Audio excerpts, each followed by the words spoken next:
kõigile. Mul on selles mõttes väga suur rõõm siin täna selle poole pealt seista ja on väga tänulik selle tunnustuse eest, et ka jagatakse ikkagi täiesti algajatele. Et selles mõttes ma mõtlesin, et kõigepealt natukene tutvustan ka ennast, et tänasel päeval ma olen siis tõesti majandus- ja ettevõtlusainete lektor Tallinna Tehnikakõrgkoolis humanitaar- ja majandusainete keskuses, aga mul sai seal täis alles nüüd 2 aastat ja mõned kuud. Enne seda ma tegelikult üle 20 aasta töötasin täiesti erasektoris juhina kaubandus-finantsvaldkonnas. Ehk et selles mõttes täiesti selline kannapööre elus.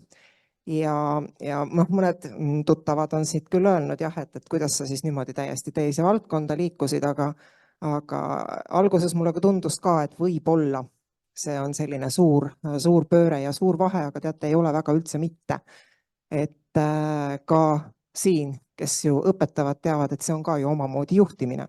Et me juhime need õppijad tulemuste saavutamiseni ja sa pead tegema ikka koostööd inimestega, sa pead suhtlema nendega, sa pead neid mõistma, empaatiline olema. Et see kõik on täpselt juhtimises täpselt seesama.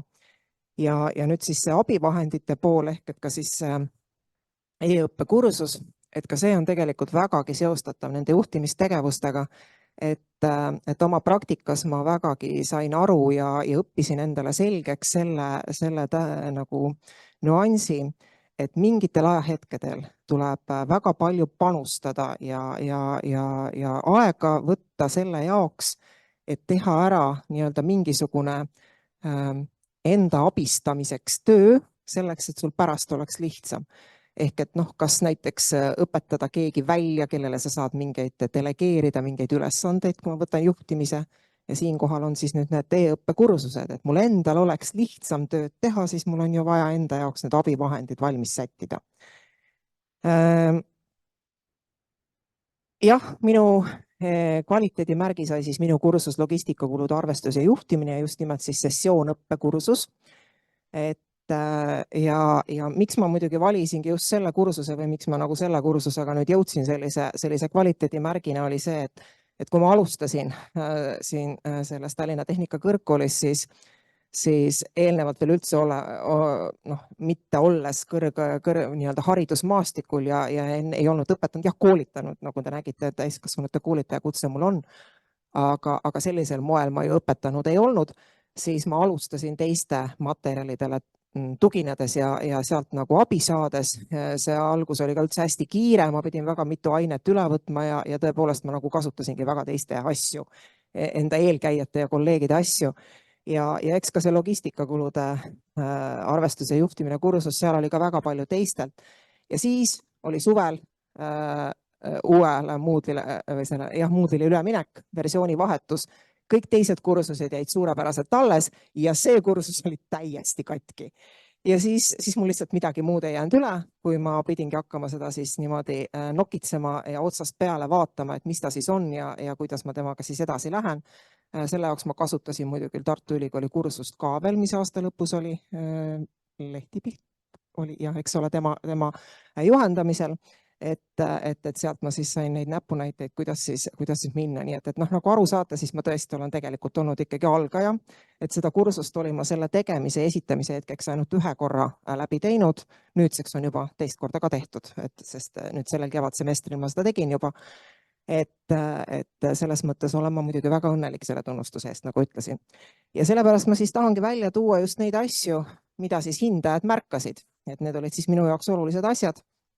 Et välja toodi, et kursusel on põhjalik õpijuhis. Eks siin muidugi nüüd on meie ka kooli selline üleüldine suunis ja nõudmine, nii-öelda ühtlustatud variant, kuidas me kasutame seda õpijuhise koostamist. Et ta tuleb selliste sakkidena kohe kursuse alguses ette, et on üldinfo, on suhtlemine, on kompetentsid, on ajakava, on hindamine, kirjanduse loetelu, tarkvara, et niimoodi siis sakkide peale olema, siis siin on nüüd kohe see üldinfo antud, tegemist on siis, nagu ma ütlesin, sessioonõppekursusega, kus 3 EAP-d annab siis 78 tundi ja sealhulgas siis on 12 tundi auditoorset. Ehk et see on siis selline miks, et nii auditoorne kui ka iseseisva õppe jaoks sobilik kursus.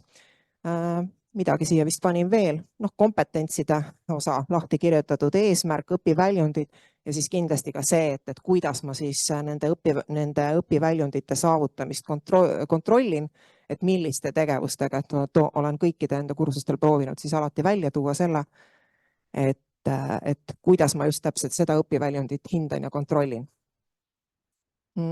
Ja kursuse ajakava on mul siis ka kindlasti siia välja toodud, et noh, sellised 3 näidet ma siia panin, et kuidas ma neid olen siia õpijuhisesse siis täpselt lahti kirjutanud. Hindamisest räägin kohe hetke pärast ka nagunii veel. Mis oli järgmine hindajate tagasiside, et kursusel on lihtne ja arusaadav struktuur. Et kohe panen täispildi ka, mis on hästi kirju või noh, tähendab selles mõttes hästi väike, et ei loe sealt välja, aga et just hinnati seda, et kui kõik need sakid, nii-öelda moodulid kinni panna, siis on tudengil hästi hea ülevaade kohe sellest, et mis kogu selle kursuse jooksul siis toimuma hakkab. Ehk et millal on kontaktloeng, mida tuleb teha loengute vahelisel perioodil, milline see periood on, mis ajavahemikus see töö tuleb ära teha, millal on järgmine, millal tuleb kontrolltest vahepealne, millal on rühmatöö esitamine ja nii edasi. Et sellisena, ja noh, siin on see kursuse siis täis selline vaade, et kui ette võtta, et siis niimoodi kinniselt ta näha on. Ja seda ma olen tudengitelt ka tõesti siis tagasisidet saanud, et nii on neil tõesti hästi hea ülevaade kohe alguses olemas, et mis juhtuma hakkab, mis kuupäeval midagi toimub. Et selline oli see kiitus.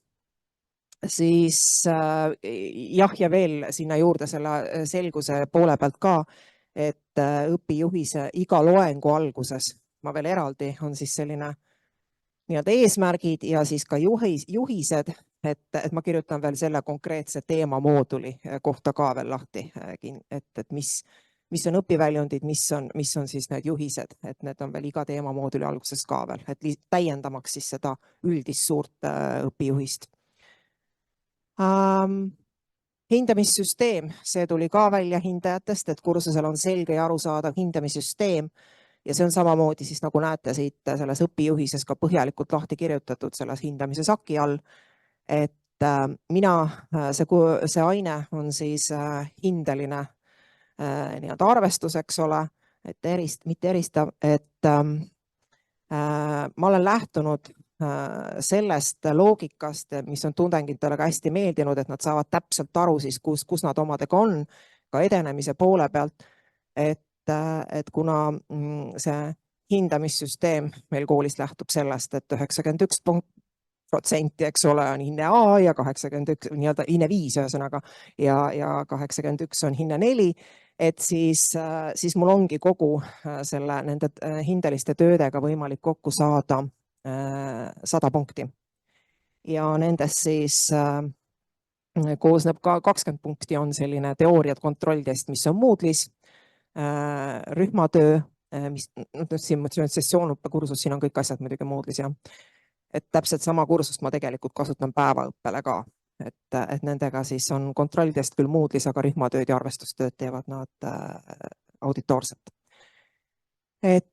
Ja siis rühmatöö annab 20 punkti ja arvestustöö lõpuks siis 60 punkti. Ja kui see test on suunatud pigem sellistele teoreetilistele teadmistele, siis kuna tegemist on, nagu näete, kuluarvestusega, mis on ikkagi arvutamine ja loogika arusaamine, et kuidas oma hinda näiteks kätte saada logistikatoimingutel, siis arvestustöö on esmajoones suunatud ülesannete lahendamisele.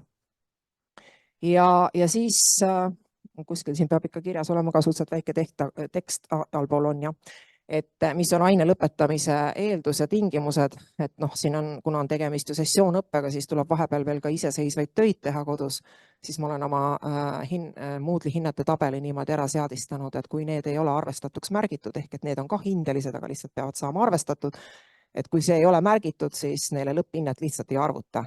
Aga see on üks asi, mis muidugi läheb alguses täiesti meelest ära ja siis kui on test tehtud, rühmatöö tehtud, arvestustöö tehtud ja ikka on lõpphinne 0, siis nad hakkavad küsima, et aga miks mul 0 on, et noh, mul on ju kõik asjad tehtud, aga hakka lugema otsast peale uuesti õpijuhist, et vaata, kuidas seal kirjas on. ehk siis jah, see hindamise pool ja noh, toon alati kindlasti ka ära selle, millal on siis võimalik kordussooritusi teha ja nii edasi, ühesõnaga detailselt kõik kogu see info on siia siis kirja ära pandud. Mis veel hindajad tõid välja, et kursuse ülesehitus toetab õpioskuste kujunemist. Et on mul seadistatud kalender neile, on mul seadistatud lausa 2 edenemisriba. Üks on see, mis on hindelised tööd, teine on see, mis on iga mooduli lõpus enesetestid, et nad näevad ka seda, et kuidas ja kas on nad ära teinud need enda jaoks, need enesetestid. Kindlasti hinnati ka või toodi välja ka hindajate poolt seda, et on võimalik õpitut reflekteerida siis läbi selliste kordamisküsimustele vastamise enesetestide ja siis ka see, tegelikult seesama rühmatöö ongi mul esmajoones suunatud teemade kordamisele ja see rühmatöö, sessioonõppel näeb ta küll paraku nii välja, et nad teevad selle rühmatööna mingisuguse teema, valivad teema minu teemade loetelust, teevad sellest sellise esitluse kokkuvõtte ja siis peavad esitama iga rühma liige erineva enda teema kohta erineva kordamisküsimuse foorumisse ja ise peavad nad siis vastama teiste rühmade vähemalt 2 küsimusele. Ja siis nad omakorda peavad veel vahepeal seal ka siis kontrollima, et kas need on õiged vastused, kommenteerima, nii-öelda sellist väikest diskussiooni tekitama. Ehk et saavad läbi sellise siis oma õpitut reflekteerida. Ja samad foorumid, rühmatööd, et neid toodi välja ka sellise õpikogukonna tekkimise poole pealt. Siis sellise õpioskuste ja nii-öelda endaga selle õpiteekonna kujundamise suunamise poole pealt on mul kursus siis niimoodi veel ka üles ehitatud, et järgmine moodul avaneb ainult siis, kui sa oledki need enesetestid ära teinud.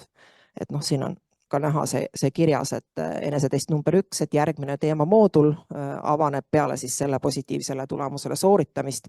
Ja siit on näha, et tõesti pildina, et kuna see on tegemata, siis vot pole saadaval. Et ei ole võimalikki teemadega edasi minna. Tänasest päevast ja esimesest täna siin olnud ettekandest ma sain nüüd veel omakorda siia lisa sellise mõtte, mida juurde panna, ehk et veel neid rohkem nagu samamoodi suunata sellele, et nad järjest teevad ja järjest õpivad, et neil ei kuhjuks kusagile lõppu mingisugused asjad kokku. Et siis nüüd ma hakkan neid ka kinni panema mingil ajal, et ma hoiatan, et see läheb kinni ka, mis tähendab nende jaoks siis mingil hetkel seda olukorda ohtu, et ta ei saa järgmise juurde edasi ja tal on eelmine kinni ka juba. Et see ka võib-olla natukene distsiplineerib mingeid asju ära tegema. Võib-olla, selline mõte tuli mulle juba tänasest siit. Aga samas on näha ja lahti, eks need asjad, mis on sellised, nagu näiteks siit on see mõistete teooria kontrolltest, et see info on lahti, kuna see ju nagunii avaneb konkreetsel päeval, mis on öeldud. Jah, see oli lihtsalt see näidetena veel sellest, just nimelt sellest rühmatöö tegemise juurest, et ma üldse tahtsin öelda, et ma hästi palju nüüd ka jälle see enda töö lihtsustamise jaoks, et korraga käin ära, korraga ehitan üles, et kui muudele annab võimalust panna avanema teatud kuupäeval, kindlal ajal, kindlal kellaajal, siis ma enamuse asju teengi niimoodi, et ma ei pea enam pärast minema kontrollima, kas ma tegin selle lahti või kas ma olen andnud tudengitele võimaluse ligipääsu mingil ajahetkel. Et sa teedki selle ühe korra, nagu käid läbi ära. Ja ka sellist rühmatööde teemade valikut ja kinnitamist ja neid ma kõiki siis teengi nagu foorumis, et see siis ärgitab neid omavahel ka suhtlema ja vaatama, et kes mida on valinud ja kes kuhugi on registreerinud. Et selline variant. Mida veel märgati? Seda, et näiteks esimeses loengus ma kordan eeldusaineid, et ma annan neile võimalust näiteks teha ristsõna lahendada, interaktiivselt kordamisküsimustele vastata, ülesandeid lahendada. Et just seda, et ma tõesti, see on selline spetsiifiline aine ka, eks ole, kuluarvestus, kus on väga oluline, et neil ikka tuleks tõesti meelde, et kust need kulud üldse hakkavad tulema ja mis asjad on mingisugused kasumiaruannete skeemid ja selline temaatika. Et sellepärast on siis oluline ka. Märgati veel korrektseid õppematerjale, seda, et mul on tõesti kõik slaidid on täpselt ühesuguse vormistusega, ühe põhja peal, ühtemoodi, ühesuguse fondiga enam jaolt, mõnikord alati ei saa, aga alati siis varustatud ka kasutatud kirjanduse loeteluga. et sisu tõesti vastab sellele, et ta võimaldab neid õpiväljundeid saavutada ja et ta pakun ka igakülgset toetust ja tagasisidet õppijale. Noh, loomulikult seda ei ole sealt alati sellelt kursuse pealt ju näha igatpidi, kui palju seda toetust avaldada, aga ju siis järelikult midagi sealt ikkagi paistis, et ma teen seda. Et tagasiside poole pealt ka, et noh, mul ka muidugi ülesehituselikult ongi valitud sinna need kontakttundidesse need sellised teemad, mis nõuavad rohkem sellist läbirääkimist, arutamist ja ülesannete lahendamist koos. Et siis seal ma saan ju kohe seda tagasisidet anda, aga kuna see kursus on sessioonõpe, kus nad arvestustöö teevad ära ja peale seda me rohkem enam ei kohtu, siis on minu praktikaks saanud nüüd ka selline aine ja arvestustöö selline kokkuvõtte kirjutamine, see on muidugi algus ainult, et see on niisugune pikem jutt ikka. Et kus ma toongi välja ka nendele siis see, et kuidas nende, eriti just nad tahavadki ju teada, kuidas neil see viimane arvestustöö läks, sest ülejäänud asjad on juba eelnevalt läbi räägitud, aga seda nad tahavad teada ja selle kohta siis ma neile siia ka sellise tagasiside kirjutan. Need, kellel mingil põhjusel ebaõnnestus, nendega muidugi ma suhtlen siis personaalselt, et mitte läbi selle variandi. Mis arenguvõimalusi mulle välja toodi ja mida ma ise loomulikult ka juba enda selles issand, see oli eneseanalüüsis ja välja tõin, oli see, et ma tahaks, et tegelikult siit tuleks ka välja rohkem sellist õppijate reflektsiooni. Ma ise kaalusin foorumi varianti, aga tegelikult tõesti väga hea mõte on see selline õpipäevik, et seda ma kindlasti siia lisan nüüd järgmiseks aastaks. Ja no loomulikult igasuguseid erinevaid videojuhendid ja videokokkuvõtteid ja neid asju, niisugust ühesõnaga interaktiivsust ma tahan siia kindlasti veel rohkem lisada. Eriti ma tahan leida lahendused, kuidas ka just nimelt neid keerulisi oma hinna ja kogukulu ja kes natukene võib-olla teab midagi tarneahelatest, siis kogu tarneahela kulude kokkuarvutamised ja need on sellised pikad lahenduskäigud, pikad protsessid ja tegelikult nende jaoks suhteliselt keerulised, hoomatavad. Et ma usun, et kui ma leian siia sellised mingid kas H5P kasutamisvõimalused või mingisugused sellised videoselgitused juurde, et siis see aitab kindlasti neil ka paremini sellest teemast aru saada. Ja see oli ka lihtsalt, see on niisugune enda kapsaaeda, et tahad nagu jube palju kohe teada saada ja küsida, et ma olin jube pika tagasiside küsimustega neile pannud sinna taha lõppu, et seda võiks kindlasti ise ka lõpuks nüüd, kui üle vaatasin, siis mõtlesin, et nojah, loomulikult, et see võiks olla poole lühem ja poole konkreetsem. Aga see on selline jälle, eks ole, algaja asi, et nii ongi. Et jah, kokkuvõttes lause minu sellest tagasisidest, et selle kasutajasõbraliku ja õppejõu poolt toetatud kursuse käigus vist kõige põnevam olla rühmatöö. Ehk et see võttis nagu minu jaoks siis kogu selle kursuse kenasti kokku, nii et suur tänu tunnustuse eest ja aitäh kuulamast.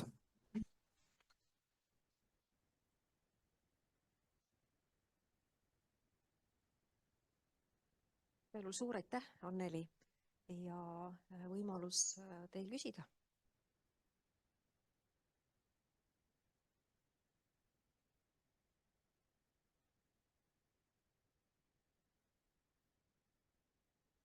Nii, ma ütleks, et hindajate poolt nüüd, kuna ma olin üks hindaja, siis ma ütleks, et midagi uut ma teada ei saanud. See tähendab, et kursus oli niivõrd mõnusalt üles ehitatud, et ma olin seal õppija rollis, nii nagu ma tavaliselt lähen hindama õppija rollis ja ma sain aru kõigest, mis minult tahetakse, millal tahetakse, mida tahetakse, kus, mis on.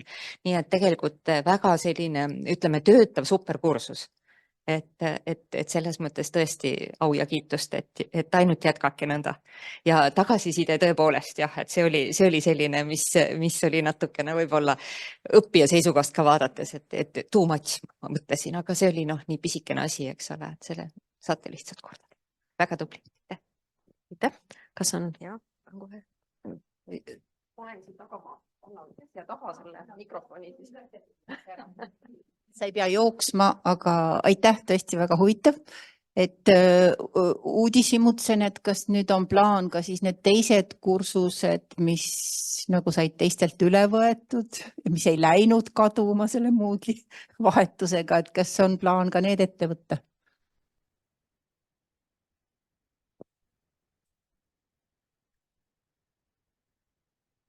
nii täiuslikult ja korralikult läbi vaadatud ja nüüd on muidugi see, kuidas ma ütlen, raamistik on ees ja olemas, et ma tean, kuhu ma pean suunduma, mida ma pean tegema.